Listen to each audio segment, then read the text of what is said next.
Van Gogh foi um gênio, muito à frente de seu tempo. Como foi possível que, durante toda a sua vida, ele tenha vendido apenas uma pintura?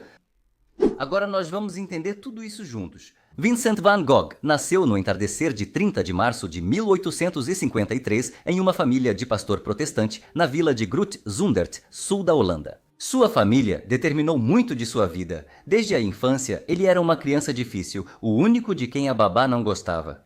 Aos 16 anos, ele trabalhou na galeria de arte do tio como negociante. Isso o aproximou da arte e logo decidiu que sabia mais sobre ela que os clientes da galeria. Ele sempre apontava isso para eles, o que levou à sua demissão anos depois. Ao contrário de seu irmão mais novo, Theo, que continuaria trabalhando como marchand até o fim da vida e se tornaria o único apoio financeiro do irmão.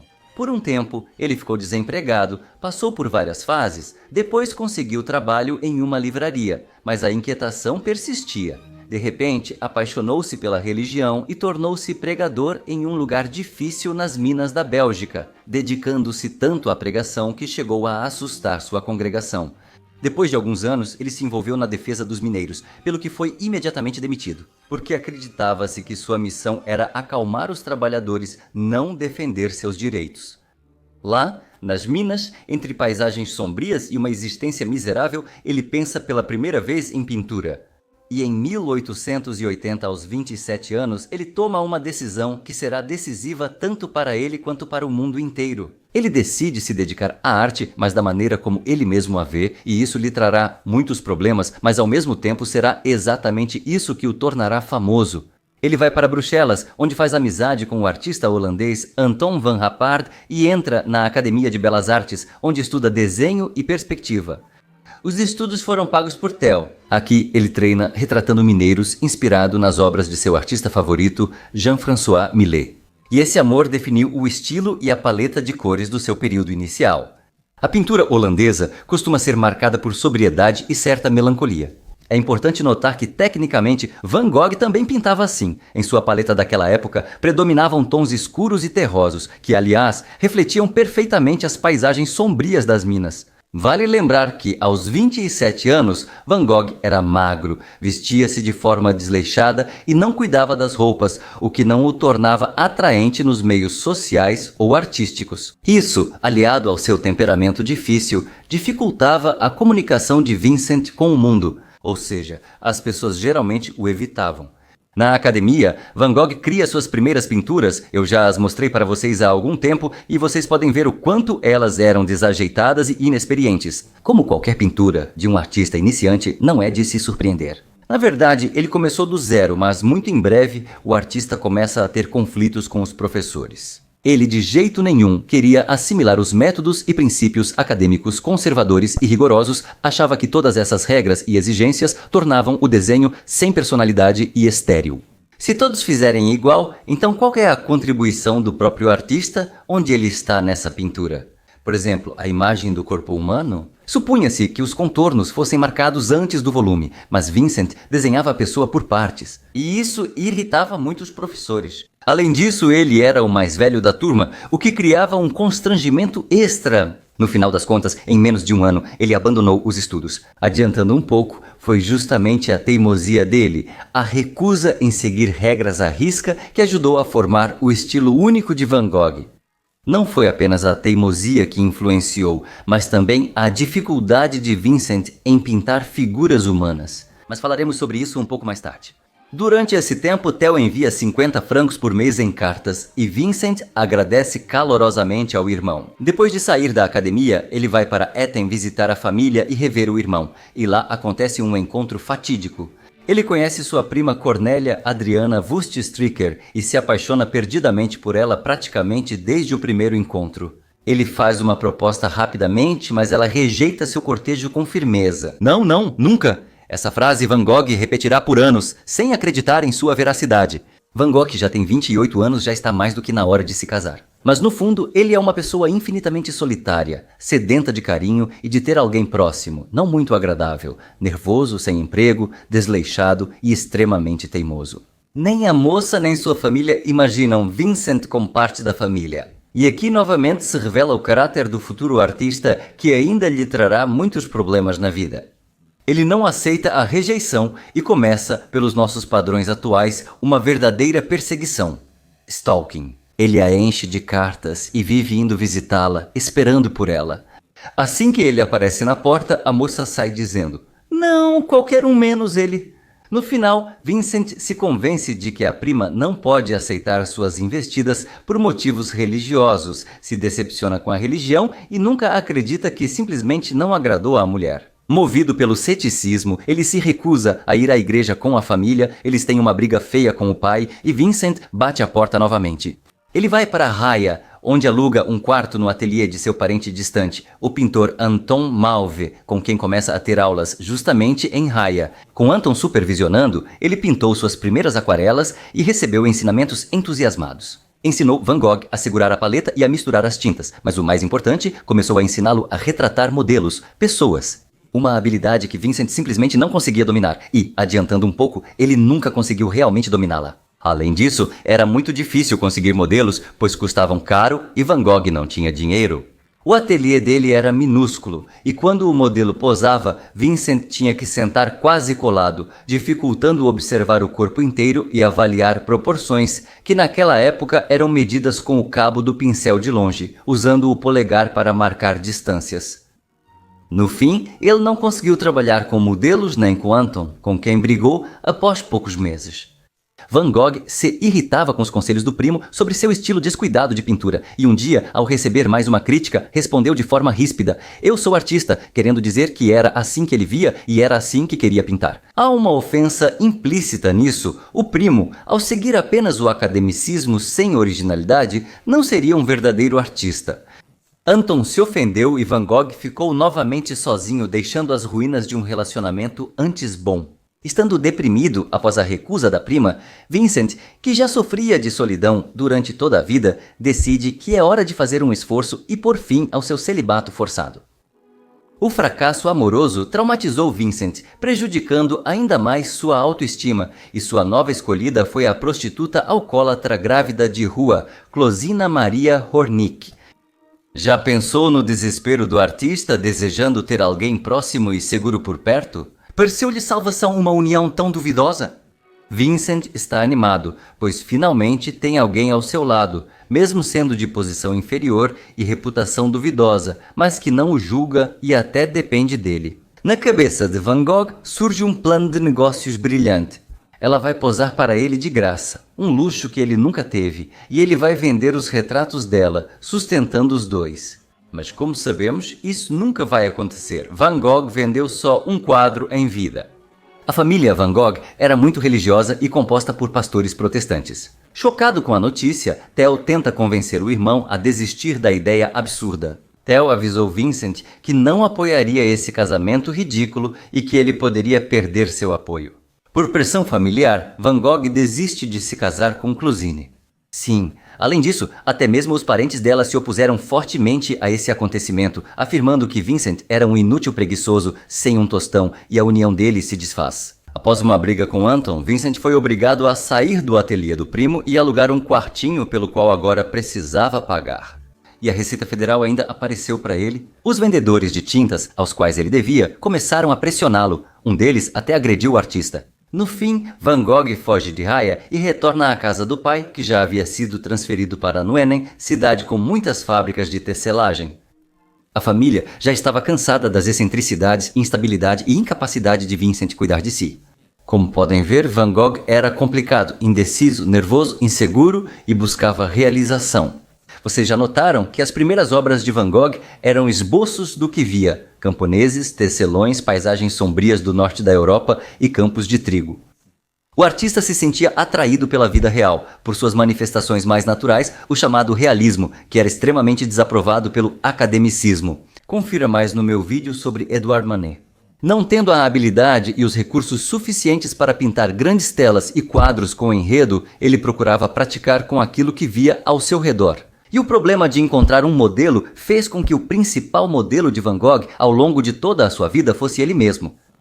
Ele vai criar 34 autorretratos de si mesmo, do próprio rosto, praticando técnicas e coloração. No mesmo ano de 1885, após 5 anos praticando pintura, ele pinta sua primeira obra notável, Os Comedores de Batata, que a princípio não agradou a ninguém. O quadro demorou para dar certo porque tinha 5 personagens. Ele refez vários esboços para cada um. 5 anos de treino se materializaram nessa pintura, uma pintura desafio, uma pintura revelação, um desafio à habilidade técnica de um artista iniciante e uma revelação do que mais tocava sua alma. Essa pintura sombria transmite desesperança, sem enfeites, mostrando a vida das camadas mais pobres que têm só uma batata no jantar. Van Gogh gostava muito da pintura, mas o que você acha? Será que as pessoas gostaram dela? Será que alguém quis pendurá-la na sua sala de estar? Claro que não.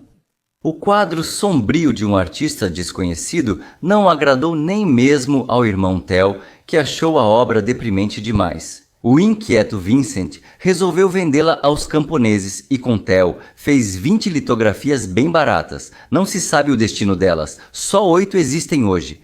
Mas duvido que pessoas que só tinham dinheiro para comprar batatas fossem comprar quadros. Esse empreendimento insano, obviamente, fracassou. Ele mostrou uma das litografias para Rappard e ele a criticou justamente pelo que Van Gogh era especialmente fraco. Lembro que naquela época o impressionismo já prosperava em Paris, mas na Holanda o academicismo ainda predominava. Isso significa que a qualidade da pintura era avaliada exclusivamente pela sua realismo e precisão na representação. Rappard escreve sobre essa pintura para Vincent. Por que você não estuda mais os movimentos? A mão feminina ao fundo parece irreal. E por que o homem à direita não tem joelhos, estômago ou pulmões? Ou talvez eles estejam nas costas dele? Por que falta 1 metro de comprimento no braço dele? Porque ele não tem metade do nariz? Porque a mulher à esquerda tem o cabo de um tubo com uma placa no lugar do nariz? E vocês ainda ousam, trabalhando dessa forma, citar Millais e Breton? A arte é elevada demais para ser tratada com tanta negligência. Reconhecem o mesmo tom usado pelos críticos contra os impressionistas. Essa crítica literalmente enfureceu Van Gogh e mais um relacionamento foi por água abaixo. Só pense, Vincent, sofrendo profundamente com a solidão, rompe sem hesitar com qualquer um que não compreenda sua arte. Por um lado, isso é uma tolice e falta de praticidade, por outro, mostra uma confiança cega em si mesmo. É importante destacar um ponto sobre a paleta sombria de Van Gogh. No século XIX, o preço das tintas naturais variava conforme o corante. Os mais caros eram o azul ultramarino, o vermelho carmim e o vermelho vivo cinábrio. Um pouco mais baratos eram o ocre amarelo ou vermelho acastanhado, enquanto preto, marrom e branco eram os mais baratos. A paleta das primeiras pinturas de Van Gogh era tão sombria não só porque o mundo ao seu redor era sombrio, e isso era típico da escola holandesa, mas também porque ele não podia se dar ao luxo de comprar tintas vibrantes. Aliás, assim como ele, também não sentia essas cores em sua própria vida. Nuenen, sendo pequena, não proporcionava contato com outros artistas nem oportunidades de aprendizado. Van Gogh começou a sufocar e Van Gogh decide ir para um lugar onde ele teria acesso a tudo e onde ninguém o conhecia. Para a enorme Antuérpia, um grande centro artístico, onde ele pode começar tudo do zero. Lá, ele entra em cursos na Academia Real de Belas Artes de Antuérpia, que novamente paga por isso, e treina muito desenhando corpos em modelos de gesso. Vou mostrar essas pinturas de treinamento mesmo sem valor artístico. Mas adivinhem o que vai acontecer em menos de meio ano. Na situação em que alguém resolveu ensinar Van Gogh a pintar em Antuérpia, sua paleta ficou mais clara. Aqui, pela primeira vez, ele acessa novas tintas químicas. Na década de 1880, a Revolução Industrial também chegou à pintura. Em vez das caríssimas tintas naturais, surgiram as químicas, cujos preços não diferiam tanto entre si, em homenagem à tradição. Mas muito em breve, essa diferença também desaparecerá. No entanto, mesmo nessa situação, Van Gogh não tem dinheiro. Ele se alimenta basicamente de pão e café, por isso ainda não pode se dar ao luxo de comprar os tons mais caros. A vontade de aprender e descobrir não se restringia à pintura. Em Antuérpia, ele contrai sífilis, e apesar de haver tratamento na época, era difícil e ele perdeu quase 1/3 dos dentes, que já eram frágeis. Na academia, Van Gogh teve conflitos com os professores por agir do seu jeito. Eles achavam que seus desenhos os faziam parecer incapazes de ensinar um adulto. Van Gogh, aos 32 anos, entra em conflito com os professores da academia por recusar suas orientações e desenhar de forma expansiva e, segundo eles, descuidada. Veja que não era preciso. Talvez lembre que a falta de precisão era o principal crítica aos impressionistas. Mas em 1885 em Paris, eles já haviam superado essas prescrições ultrapassadas. No entanto, essas tendências ainda não haviam chegado a Antuérpia. Van Gogh era desconhecido, por isso ninguém considerava sua opinião. Após meses de dificuldades com Van Gogh, os professores o transferiram para a turma dos alunos atrasados, o que magoou muito Vincent. No final, cansado dos problemas financeiros e dos conflitos constantes, Van Gogh abandona tudo de novo e foge para Paris sem avisar para ficar com seu irmão. E é aqui que começa o verdadeiro Van Gogh que todos nós conhecemos. Aguentem firme, agora vem a parte mais interessante. Legendas, de Matorzok. O período parisiense de Van Gogh durou menos de 2 anos, mas foi um dos mais produtivos e enérgicos, marcado pela busca de seu estilo. Em Paris, ele se hospeda com Theo. Claro, Theo não estava preparado para a chegada repentina do irmão, mas no final, eles resolveram a situação e Vincent fica sob os cuidados de Theo. Aqui, quando ele não precisava procurar dinheiro para um pedaço de pão. Ele trabalha muito, visita museus e, finalmente, conhece o impressionismo com seus próprios olhos. Em 1932 e 1886, estava acontecendo a última das 8 exposições dos impressionistas e Van Gogh a visita. Ele fica impressionado com o brilho da paleta, mas o mais importante é que ele percebe que não é necessário pintar seguindo os padrões acadêmicos. É possível experimentar ser você mesmo, desafiar o conservadorismo e ainda assim ter sucesso. Os impressionistas só seriam reconhecidos em 6 anos, após 20 anos lutando pelo direito de pintar de forma inovadora. Embora o sucesso total ainda não tivesse vindo, seus nomes já eram conhecidos e alguns já viviam de suas pinturas. Falo sobre isso com mais detalhes no meu vídeo incrível sobre os impressionistas, não deixe de assistir, o link estará na descrição. As tintas químicas em Paris eram mais acessíveis e já vinham misturadas em tubos, inclusive para Van Gogh. Finalmente, as cores mais caras, azul, vermelho e amarelo, tornam-se acessíveis e logo você verá que são justamente essas cores que vão predominar na paleta dele. Outra descoberta para ele será a maneira impressionista de preparar a tela, aplicando a base não com tinta escura, mas com tinta branca. As tintas químicas, nesse caso, não precisavam ser cobertas com verniz, que normalmente era escuro e apagava ainda mais os tons vibrantes. E todas essas inovações técnicas parecem acender uma lâmpada brilhante em suas pinturas, elas simplesmente explodem em cores. Aquilo que Vincent sempre quis, mas nunca pôde se permitir. Nessa época, ele tinha 33 anos. Os irmãos se mudaram para Montmartre, centro da boemia parisiense, e Van Gogh pôde finalmente se relacionar com artistas da época. Ele conheceu Émile Bernard e Henri de Toulouse-Lautrec, tornando-se grande amigo deles, além de Paul Gauguin, Georges Seurat, Paul Signac, Camille Pissarro e Paul Cézanne. Pela primeira vez, ele entra em um círculo de artistas que pensam e pintam de forma não convencional, destacando-se da monotonia acadêmica. O objetivo, não o crime. E ele também conhece as gravuras japonesas? O Japão abriu as fronteiras há 30 anos quando a Europa vivia uma onda de japonismo. Van Gogh, assim como outros artistas da época, admirava a arte japonesa de Hokusai e copiava gravuras japonesas. A arte japonesa vai influenciar muito Van Gogh.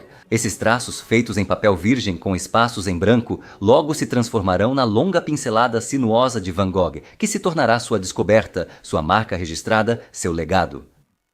Primeiro, ele treina muito com naturezas mortas e paisagens, tentando copiar a técnica impressionista. Veja como sua paleta já se diferencia muito das pinturas anteriores daquela época, que poderiam ser facilmente chamadas de impressionistas. Pinceladas curtas, um pouco inseguras, tons claros e reflexos. As áreas sombreadas dos objetos também adquirem diferentes tonalidades, não são mais pretas, escuras ou tons sombrios. É como se fugissem de suas pinturas, expulsas por uma nova e vibrante paleta de cores. Quero chamar sua atenção para este quadro. Este é o primeiro experimento dele desse tipo, uma pincelada ampliada e longa que transforma o quadro em um desenho quase cômico e primitivo.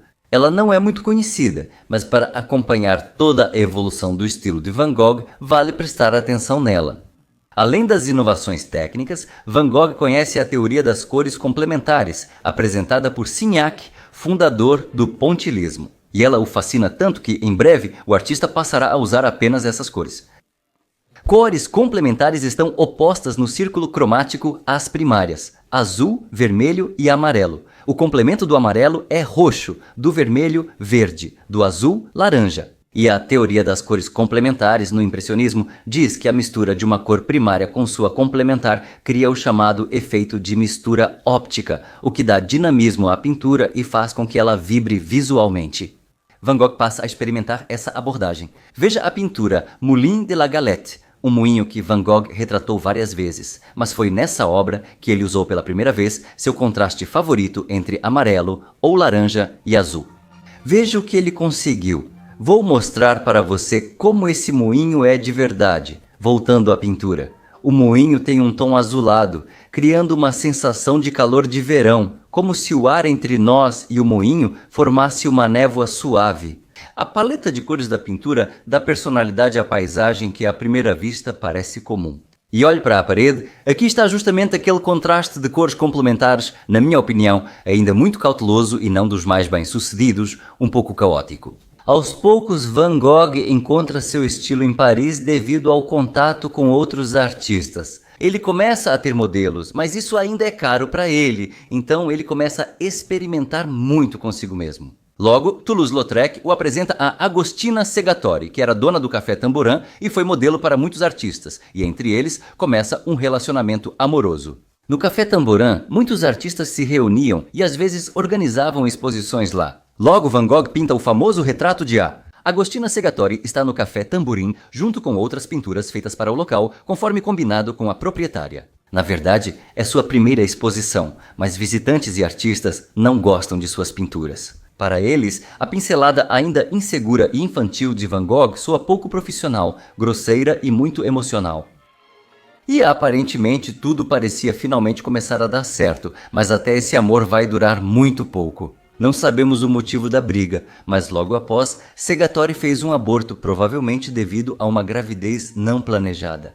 Não se sabe se a criança era de Vincent, mas nas cartas sobre o aborto, ele escreve frustrado. Após a briga, Vincent exige que lhe devolvam as pinturas que estavam penduradas nas paredes como garantia, mas a dona do café se recusou a devolvê-las, alegando que Vincent usou o café dela e a própria como modelo sem o devido pagamento. Houve um escândalo e até uma briga com um homem. Ao tentar recuperar as pinturas à força, Vincent suspeitou que a dona contratou um bandido para espancá-lo e ficar com as obras. Van Gogh, claro, não suportou esse tratamento e saiu reclamando, batendo a porta. No entanto, devido à impossibilidade de pegar as pinturas, logo o café faliu e Agostina não conseguiu vender nenhuma obra de Van Gogh. Ao que parece, as telas valiosas foram destruídas ou perdidas para sempre. Como você pode ver, nem a própria dona nem Paris viram qualquer valor nas pinturas do então desconhecido Van Gogh, e seus relacionamentos com os artistas parisienses também não eram fáceis. Ele escreve a Antwerpen: "Eu nem sabia quem eram os impressionistas. Agora eu os vi e, embora eu não seja membro do clube, mesmo assim admirei algumas pinturas dos impressionistas Degas e Claude Monet." Ele trouxe para Paris suas primeiras pinturas e elas pareceram à boemia parisiense sombrias, rudes e grosseiras. Todos reconheciam seu talento, mas poucos achavam que Van Gogh já pintava com habilidade suficiente.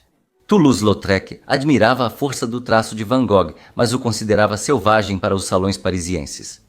Camille Pissarro tinha muita simpatia por ele e aconselhava a trabalhar mais ao ar livre, enquanto Paul Cézanne falava dele com reserva, achando seu estilo caótico e emocional demais. A maioria dos críticos, artistas e espectadores concordava que as pinturas de Van Gogh não eram comercialmente viáveis e não serviam para grandes exposições. Frequentemente, artistas conservadores apenas zombavam de suas obras. O caso com Segatori mostrou a Van Gogh que vender suas pinturas em Paris sem um marchand era inútil. Ele conhece Julien François Tanguy, um marchand e negociante de materiais de pintura em Paris. Todos o chamavam de Père Tanguy. Ele foi um dos primeiros a comprar quadros dos impressionistas, além de emprestar dinheiro e fornecer materiais em troca de pinturas. Foi justamente por meio desse tipo de escambo que Van Gogh pintou 3 retratos dele, que foram expostos na sala dos fundos de seu ateliê, que também servia como uma espécie de galeria de vendas. Apesar de não ter vendido nenhum quadro de Van Gogh, que tinha grande apreço por Tanguy, acabou discutindo com a esposa dele, que exigia pagamento em dinheiro, não em quadros.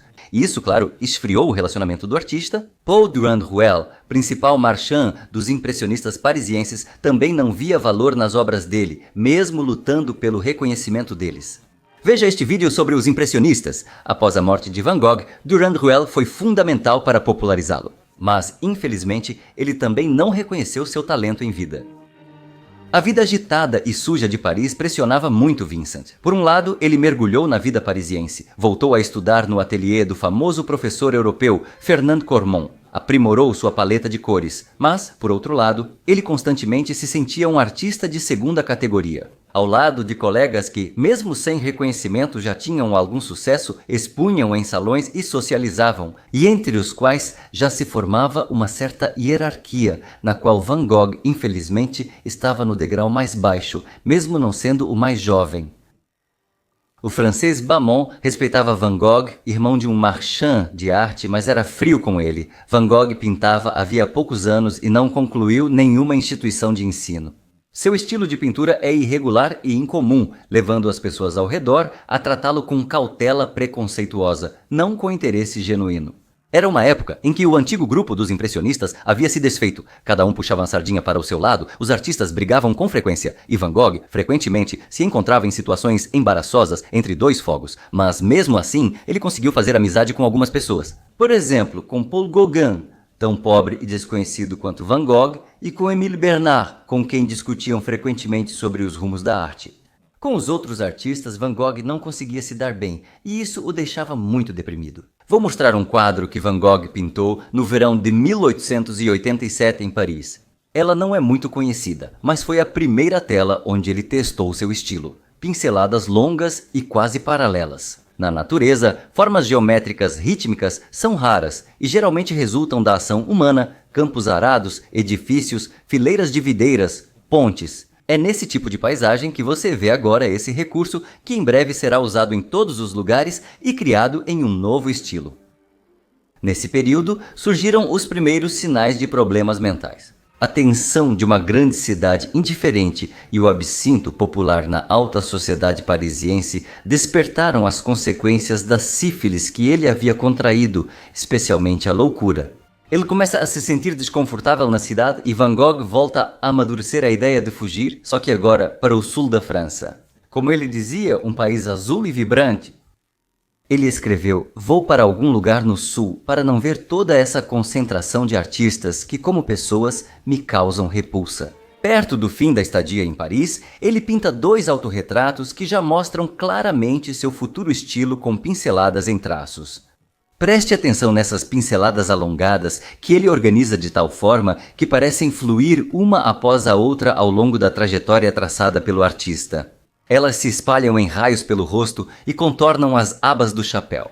As pinceladas de Van Gogh são como pequenas lagartas trabalhadoras, seguindo os contornos dos objetos e destacando sua forma. Isso gera um efeito de movimento, bem diferente da pincelada impressionista. Esse movimento é inventado e totalmente subordinado à imaginação de Van Gogh. Como criador, com seus fiéis assistentes, ele cria magia até no espaço vazio ao redor da cabeça. No autorretrato vou continuar contando para vocês e prestem atenção nessas pinceladas nesse efeito. Esse é o cartão de visita de Van Gogh.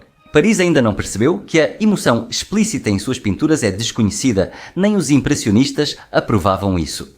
ênfase na expressão do traço e apresentação serão o início de uma grande e talvez mais duradoura corrente na pintura. O expressionismo, ainda popular hoje, uma das 3 principais vertentes do pós-impressionismo. E embora viver em Paris se torne cada vez mais insuportável para Van Gogh, ele não quer muito voltar a ficar sozinho. O antigo desejo de criar com o irmão se transforma na ideia de fundar uma cooperativa de arte. Uma irmandade de pessoas com ideias semelhantes, isoladas no interior, longe da cidade, trabalhando juntas para criar uma nova arte. Uma arte livre de qualquer preconceito, arte pela arte como o maior valor do mundo.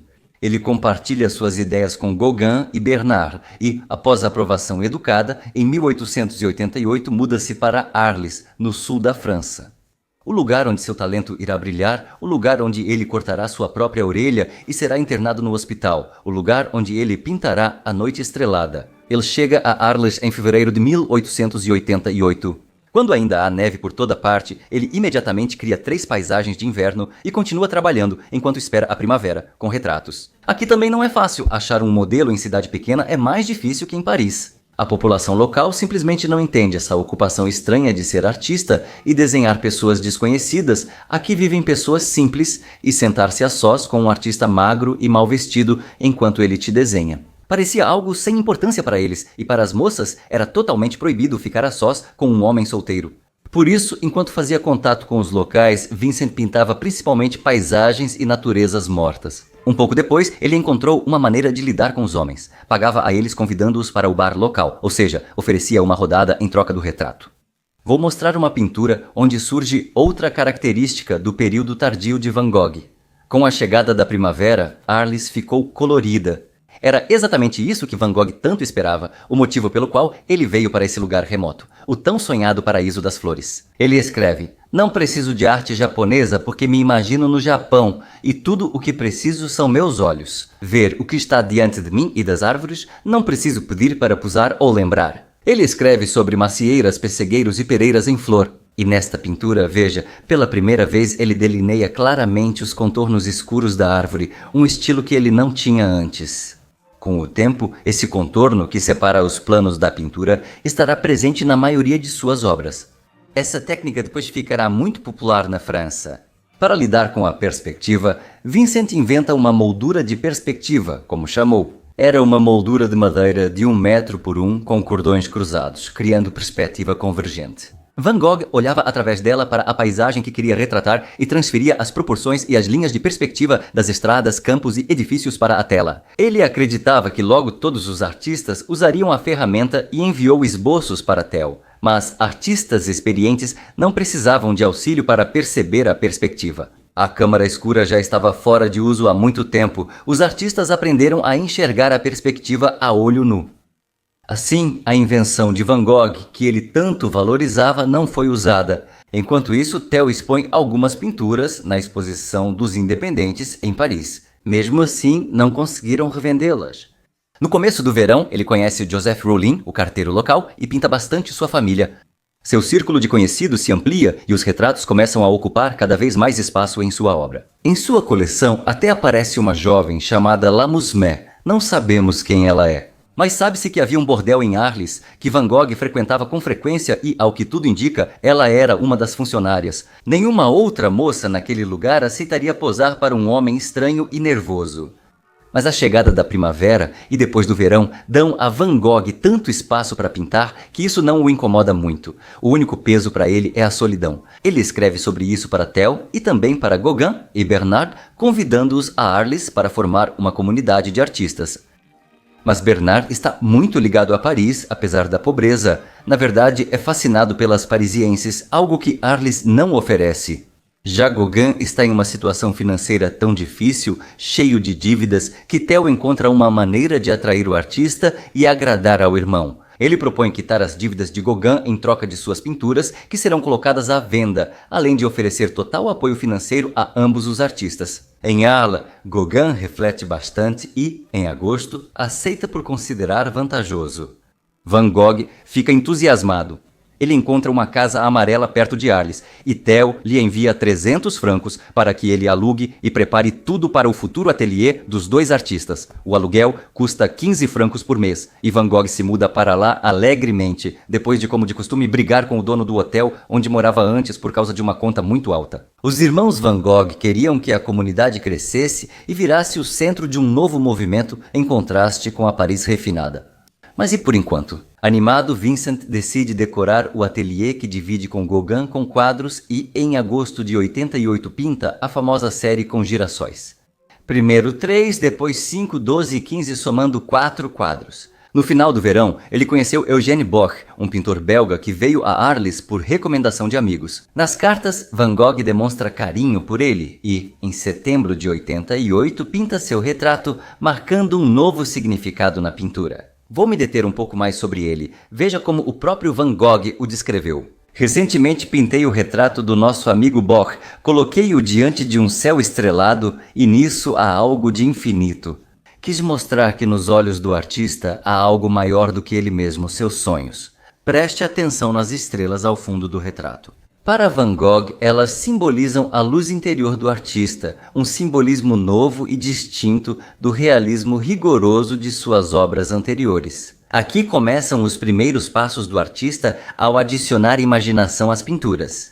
Lembre-se, em seu período inicial, ele discutia com os professores que a simples cópia da realidade era infrutífera. Em tais pinturas não há nada do próprio artista, é uma arte decorativa estéril. E é aqui que ele começa, aos poucos, a encontrar aquela contribuição, a marca da personalidade do artista na tela, que tornará suas pinturas únicas, e é aí que a imaginação do artista se revela de forma mais completa. Esse pequeno passo, em 20 anos, evoluirá para o surrealismo, tão bem representado nas obras do famoso Salvador Dalí. Enquanto os impressionistas tentavam capturar em suas pinturas a impressão e emoção momentânea do mundo ao redor, Van Gogh vai além, adicionando à sua arte o que sua imaginação cria, mostrando a influência do artista sobre a paisagem e não apenas o contrário. Anos depois, isso será chamado de expressionismo, emoções transbordando e a expressão do artista na tela. Mas, por enquanto, ninguém sequer conhece essa palavra. Ele escreve: em vez de tentar retratar com precisão o que está diante dos meus olhos, eu uso a cor de forma mais livre para expressar a mim mesmo da maneira mais completa possível. Estou tentando desenvolver uma técnica simples que aparentemente não será impressionista. Também em setembro, ele pinta seu famoso café noturno, terraço noturno, café e noite nas drones. Repare como ele pinta a cor das lâmpadas e das estrelas como uma névoa, círculos que se espalham. Em Arles à noite era praticamente escuro, não havia iluminação pública e apenas o café era o único ponto iluminado em toda a cidade. Aqui já aparece sua nova paleta, azul e amarelo predominam. Acho que você já consegue distinguir Van Gogh de qualquer outro artista pelo seu traço característico, o contorno escuro ao redor dos objetos e a paleta de amarelo e azul.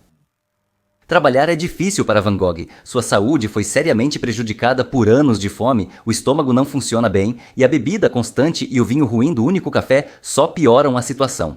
Van Gogh reclama frequentemente de mal-estar e é nesse período que a ansiedade aparece pela primeira vez em suas cartas. Após a doença mental da irmã, Van Gogh conclui que a psicose é hereditária e que em algum momento também o atingirá. Ele já percebe a desgraça chegando. Ele manda vários quadros para Theo, mas não recebe boas notícias de vendas. No fim de outubro, Gauguin chega e os artistas passam a trabalhar juntos. Ele é muito interessante e tenho certeza de que vamos criar várias coisas juntos. Ele deve produzir bastante. Aqui eu espero também.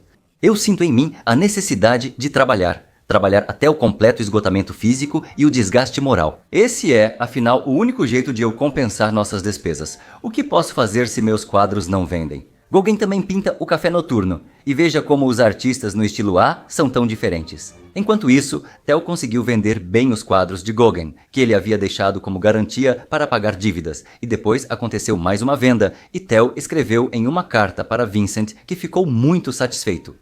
Theo não conseguia vender os quadros de Van Gogh, o que gerava tensão entre os artistas.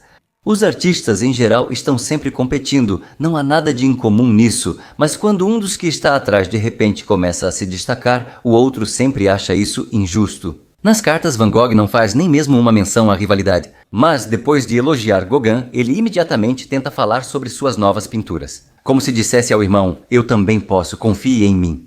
Van Gogh e Gauguin trabalham todos os dias e à noite vão ao café para comer e beber. Gauguin faz sucesso com as mulheres locais, enquanto o desleixado e desdentado Van Gogh é evitado por elas. Jeanne Calment, que passou a vida em Arles, disse ter conhecido Van Gogh na loja do pai aos 13 anos. O artista lhe pareceu sujo, mal vestido e antipático, e ela se recusou a atendê-lo. Porque ele era feio como o pecado, tinha um temperamento horrível e cheirava a bebida. Bem, nós já sabemos que as palavras dela não estavam longe da verdade. Em novembro, o grupo artístico belga Grupo 20 convidou Gauguin para sua exposição. Isso inspirou muito o artista, e ele começou a fazer planos para viajar a Bruxelas, onde sua esposa morava. E aqui o tom de Van Gogh em relação a Gauguin já muda, ele escreve para Theo Pocamis de forma cética. No entanto, ele faz sucesso entre as mulheres de Arles. Pelo que entendo, isso traz consequências. Ele é casado, mas não parece ser. Receio que ele e a esposa tenham personalidades completamente diferentes, mas para ele, é claro, o mais importante não é ela, e sim os filhos, que, a julgar pelos retratos, são muito bonitos. Pois é, nós dois não entendemos muito disso. Van Gogh admira o estilo e as pinturas de Gauguin e faz questão de enviar suas obras para Theo, exibindo-as a colegas e outros artistas. Dizem que as obras parecem apressadas e inacabadas, principalmente pelas figuras humanas desajeitadas, como relata Theo. Vincent, é claro, recebeu a crítica de forma negativa. Você não perde nada esperando um pouco pelos meus novos trabalhos. Quanto aos atuais, que nossos queridos colegas os desprezem o quanto quiserem. Para minha sorte, eu sei exatamente o que quero, e as críticas de que trabalho apressadamente me deixam completamente indiferente. Você consegue imaginar como é passar a vida inteira trabalhando e nunca receber aprovação? Criar centenas de quadros naquela época, mais de 600, mas não vender nenhuma obra entre as 600 trabalhos feitos apenas para guardar. Que tipo de pessoa teria paciência para não desistir? Que paixão é necessária para continuar, apesar das críticas, das repreensões, das zombarias e do sucesso doloroso dos colegas? Se aos 40 anos eu criar uma composição figurativa como as flores citadas por Gauguin, poderei me considerar um pintor tão bom quanto qualquer outro. Por isso, perseverança e, mais uma vez, perseverança. Por composição figurativa, ele entende pessoas em movimento, que ainda não consegue retratar. Essa característica, vista como defeito, impede os colegas de enxergar em Van Gogh um talento diferente. Os tempos do primitivismo ainda não chegaram e Van Gogh nasceu cedo, mas se ele não tivesse nascido, talvez nunca chegassem. Van Gogh e Gauguin discutem muito sobre arte e suas discussões ficam cada vez mais acaloradas. Como Vincent disse, eles criticam os métodos um do outro. Gauguin escreve: Vincent discute sempre e quer que eu siga seu jeito, mas Gauguin tem sua própria visão, estilo e planos. Fica cada vez mais difícil para eles conviverem e também surgem algumas dificuldades cotidianas de morar juntos. Chega o final do outono sombrio e monótono, e Van Gogh percebe que Gauguin, assim como a natureza, está esfriando em relação a ele. Isso o preocupa muito, acima de tudo, ele teme ficar sozinho novamente, como foi durante toda a sua vida. E então chega a notícia de que Theo se apaixonou e pretende se casar, o que significa que o irmão inevitavelmente vai se afastar. Tudo isso, claro, agitou ainda mais a mente já turbulenta de Van Gogh. Com medo da solidão, ele ficou desconfiado. Os sinais de instabilidade mental que já vinham piorando se intensificaram. Viver com Vincent era impossível. Brigas constantes, explosões de raiva, desconfianças. Eu entendia que ele estava doente, mas ficar lá significava me expor ao perigo, lembra Gauguin. E no dia 23 de dezembro, poucos dias antes do Natal, uma das discussões acaloradas se transforma em uma verdadeira briga. Não sabemos os detalhes ou motivos, mas é o que Gauguin afirma ao repreender Vincent após o ocorrido. Sua vida esteve por um fio. Naquela noite você avançou contra mim com uma navalha na mão, meu olhar te deteve e você correu para casa. Passei a noite no hotel e de manhã soube que você cortou a própria orelha. Assim começou aquele famoso episódio da orelha cortada sobre o qual vocês, imagino, já ouviram falar. Preparei vocês detalhadamente para esse momento para que pudessem imaginar a situação. Diante do medo de Van Gogh pela partida de Gauguin e sua desconfiança, o ambiente já estava pronto para a briga, bastando uma faísca para surgirem acusações de traição. Acho que foi isso mesmo. Van Gogh perdeu o controle e atacou o amigo. Mas Gauguin era um bom esgrimista e, ao que tudo indica, ele pegou sua espada, que, segundo relatos, sempre carregava consigo para se defender. E isso fez Vincent parar. E então Gauguin simplesmente saiu da Casa Amarela, se afastando do colega instável, e ficou em um hotel. Já Vincent, assustado com a própria agressividade, em um estado de grave crise nervosa e desespero, feriu a si mesmo, punindo-se assim pela destruição de uma amizade que era tão importante para ele. Achava-se que Van Gogh cortou só o lóbulo da orelha, mas há 11 anos foram descobertos os registros do médico de Vincent em Arles, Felix Rey, que o atendeu no hospital, e neles está claramente indicado que a orelha foi completamente cortada. Depois, os acontecimentos se desenrolaram de forma ainda mais estranha. Ao que parece em torpor, Van Gogh enrolou a orelha em papel e foi ao bordel que frequentava, entregando-a à prostituta Rochelle e dizendo: "Guarde isso como um tesouro." Depois disso, ele saiu, perdeu a consciência e foi encontrado pela polícia, sendo levado para o hospital. Gauguin de Arles nunca mais voltou à Casa Amarela e logo deixou a cidade, sem querer falar com Van Gogh. Van Gogh ficou 3 semanas no hospital e, ao retornar, pintou seu famoso autorretrato com a orelha enfaixada. No quadro, a orelha aparece à direita, pois ele pintou olhando no espelho, já que era destro e cortou à esquerda. Há 2 versões do retrato. Em uma, ele aparece com um cachimbo para transmitir tranquilidade. E esse desejo também é compreensível, porque o incidente realmente preocupou Theo, a quem contaram tudo. Ele imediatamente foi para Arles, cuidou do irmão e resolveu todas as questões com a polícia. Esse colapso, como uma represa rompida, marcou o início da queda da instável psique do artista. Após a partida de Gauguin, ele começou a ter alucinações e pensamentos esquizofrênicos, achando que queriam envenená-lo desse jeito. Ele caminhava por Arles, assustando os moradores. 4 semanas depois, ele volta ao hospital com sintomas de mania de perseguição e passa por um tratamento de 10 dias, mas ao sair se depara com a relutância dos moradores em se exporem ao perigo. Em Arles, todos o acharam louco e coletaram assinaturas para que o prefeito expulsasse o perigoso lunático da cidade. A vida de Van Gogh em Arles muda rapidamente. Os moradores o evitam, Gauguin se foi e o dono da Casa Amarela, enquanto Van Gogh estava no hospital, resolve alugar novamente o imóvel que o artista havia restaurado. Van Gogh sofre com a fuga de Gauguin e teme que ele conte tudo em Paris, o que acabaria com suas chances já frágeis de reconhecimento. Como se equilibrasse o inferno em que o artista está. Em breve acontecerá sua primeira venda continuação.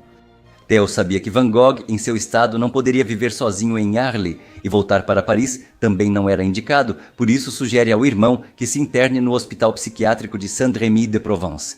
Era um estabelecimento caro e bem estruturado que parecia para Theo o lugar ideal onde cuidariam do irmão e onde ele estaria seguro. E, acima de tudo, protegido de si mesmo, Van Gogh aceita e, em maio de 1889, vai para a clínica.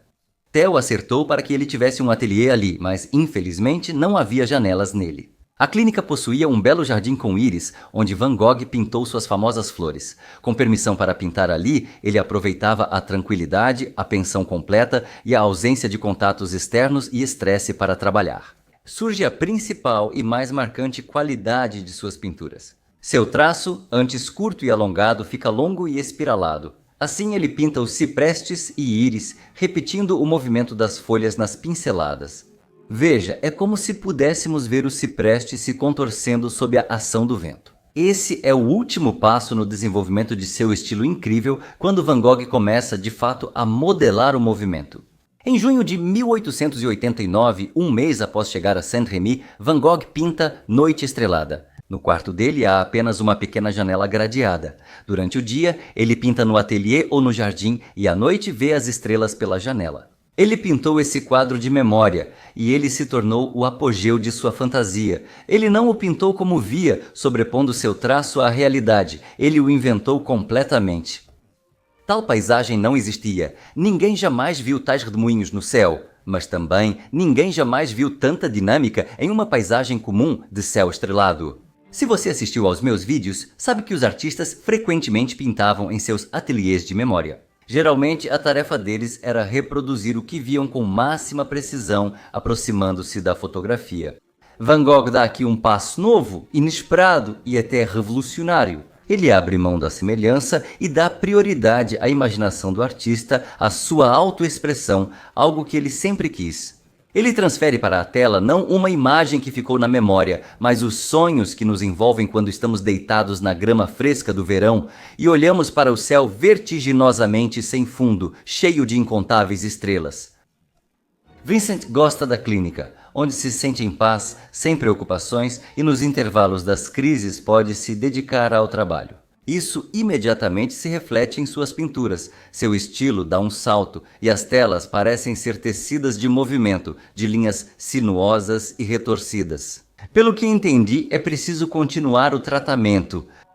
Minha estadia aqui custa menos do que em qualquer outro lugar e, além disso, posso trabalhar. A natureza aqui é magnífica. Espero, daqui a um ano vou saber melhor o que posso e quero. Então, pouco a pouco vou encontrar forças para recomeçar, voltar para Paris ou ir para algum outro lugar. Não tenho vontade, meu lugar é aqui. No verão, ele manda para a exposição dos independentes pinturas como Íris e Noite Estrelada sobre o Ródano, a mesma Noite Estrelada. A sua pintura mais famosa atualmente, elogiada pelos críticos, ele não ousa mostrar, pois lhe parece excêntrica demais, e ele já se queimou mais de uma vez com as críticas por sua ousadia.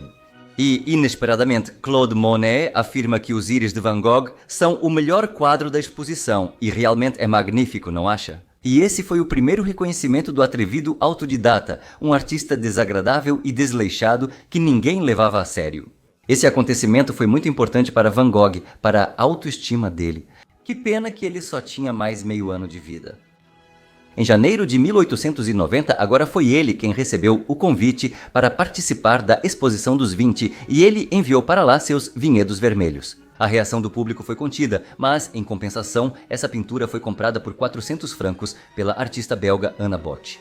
Talvez tenha sido o dia mais feliz de Van Gogh, finalmente vendeu uma de suas pinturas. Seus trabalhos começaram a ser notados, apesar, ou talvez até por causa, dos boatos sobre o incidente recente.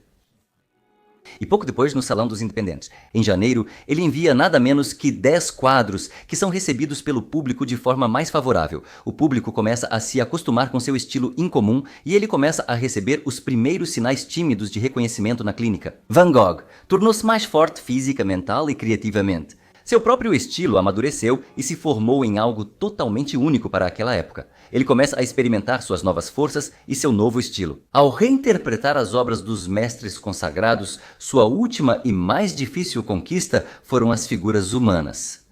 A originalidade da técnica virou autoestética e o que antes parecia desajeitado tornou-se o charme das pinturas, o toque do artista nos redemoinhos das pinceladas. Olhem para o quadro do bêbado pintado a partir da obra homônima de Damier. Vamos compará-los.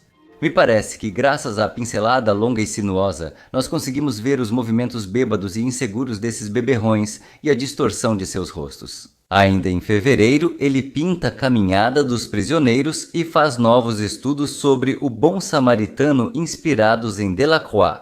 Primeiros Passos e o Meio-Dia, o Descanso dos Camponeses, ambos inspirados na obra de Millet. Veja como esses temas que parecem iguais, na verdade são bem diferentes. Suas pinturas se tornam verdadeiras obras de arte. O estilo de Van Gogh traz muito mais movimento e plasticidade ao tema do que a maneira acadêmica, criando uma sensação de fluidez em cada paisagem. É como se o vento estivesse agora mesmo correndo pelos campos de trigo, ondulando as espigas carregadas de sementes, e depois passasse para os ciprestes, que se contorcem diante dos nossos olhos, como chamas verde escuras acesas pela imaginação. Van Gogh. Momentos de iluminação. Van Gogh pinta como um louco, em um incrível surto de visão e períodos de iluminação. Cada vez mais, ele próprio sente uma onda de confiança e se entusiasma com a ideia de refazer até mesmo seus antigos trabalhos em um novo estilo. Ele pede ao Theo que envie os comedores de batata, as ceifadoras espigas de trigo e os escavadores, quadros que mais recebeu críticas. Lembra da crítica por os comedores de batata? Van Gogh resolve dar nova vida a eles, pois sente ter alcançado a habilidade necessária.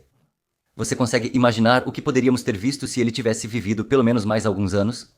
Sentindo-se mais forte, Van Gogh começa a perceber que a atmosfera da clínica o oprime e a monotonia da paisagem ao redor não lhe traz novas ideias para pinturas.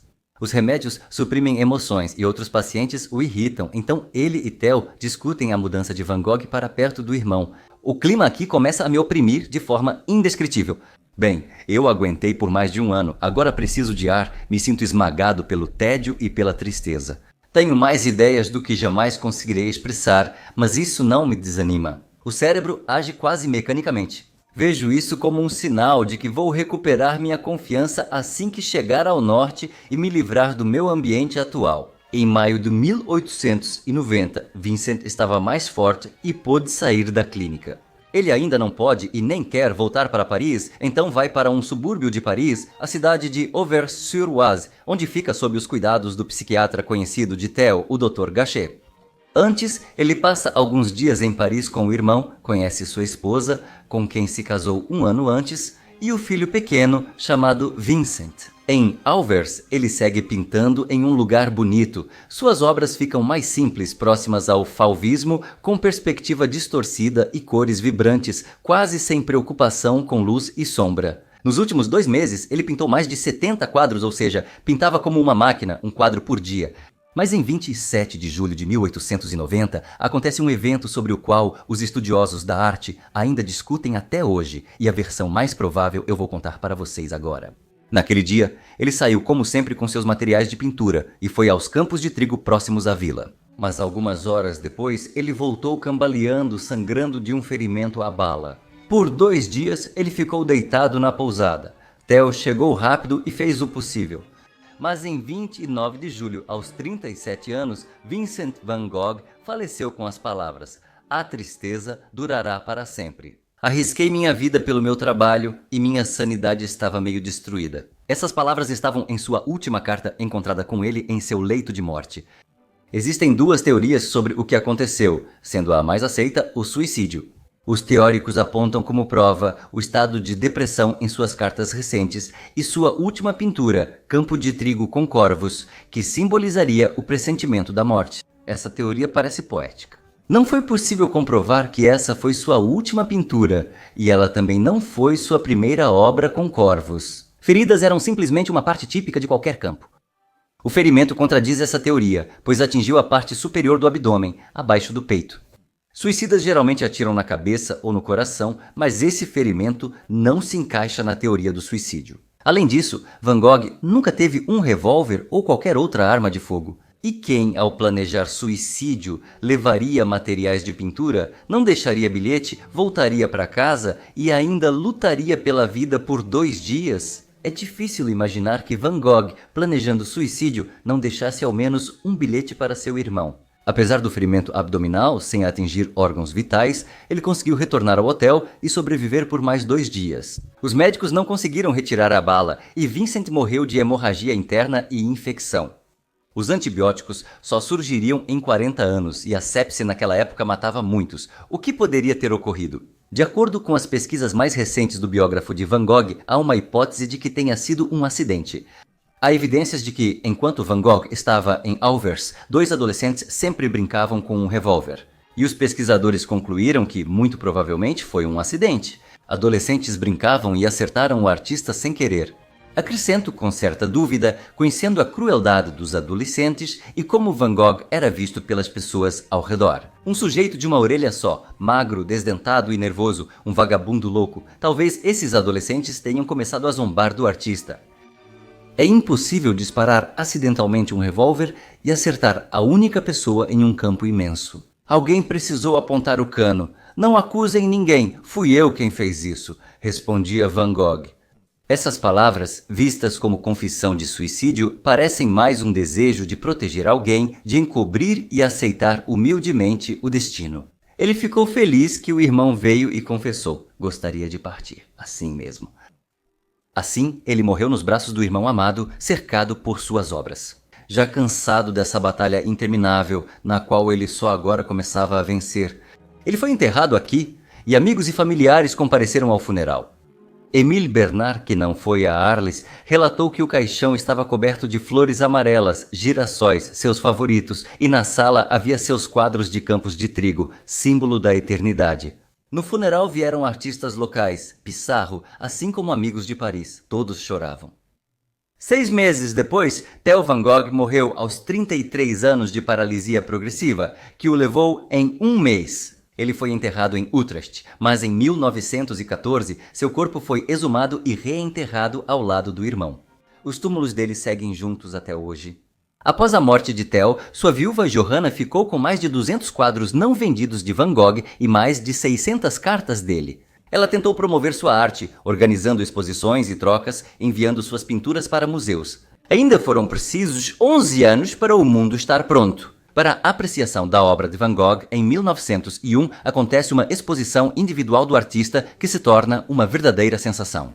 A exposição foi precedida por muitas discussões e, como resultado, o reconhecimento por parte dos expressionistas Munch, Kirchner e Kandinsky de Van Gogh como seu precursor. Em 1905, 400 de suas obras são expostas em Amsterdã e em 1914, Johanna cataloga e publica as cartas de Van Gogh que revelam a genialidade da visão e do mundo interior do artista, com uma parte do qual eu apresentei hoje. E vocês? Van Gogh, antes visto como excêntrico, torna-se referência entre gênios da colorística. Museus da Alemanha e França passam a adquirir suas pinturas. Após a morte, Johanna deixou o legado de Van Gogh para o filho Vincent, que em 1973 ajudou a fundar o Museu Van Gogh em Amsterdã, levando a coleção da família para lá. Assim terminou a história da ascensão de Vincent, que acreditou em si mesmo durante toda a vida e foi elevado ao topo por outro Vincent. Deixe seu like neste vídeo e, é claro, inscreva-se no canal. Eu também tenho Boosty e Patreon e ficarei muito grato se você assinar pelo menos o plano mais básico, isso vai ajudar muito o desenvolvimento do meu canal. Agradeço antecipadamente e até mais, pessoal!